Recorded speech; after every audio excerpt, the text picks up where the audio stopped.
یہ نہیں کہا کہ ذبح کرو یا فلاں کام کر دو، بجیڑا حکم فرمایا جیڑا حکم ہے، جو حکم ہے۔ تو یہ ماں اس لیے آیا، فرمایا کہ میرے والد محترم جو حکم ہے، صرف ذبح نہیں کوئی اور بھی حکم ہے، جو آپ کو رب کا حکم ہے آپ کر گزریے۔ یا آقا کے فعل ما تؤمر ستجدونی انشاءاللہ من الصابرین۔ اے میرے والد محترم جو رب کا حکم ہے آپ کر گزریے، انشاءاللہ اگر رب نے چاہا تو آپ مجھے صابرین میں سے پائیں گے، آپ مجھے صبر کرنے والا پائیں گے۔ یہ کہا بیٹے نے۔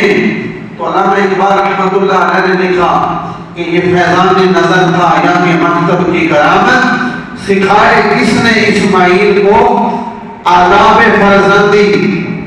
تو سیدنا ابراہیم علیہ السلام جو ہیں آگے جب باپ اور بیٹا جو ہیں پھر جو یہ گفتگو آپس میں ہوئی، جو قرآن پاک میں جو ہے وہ آئی ہے، اللہ نے اس کو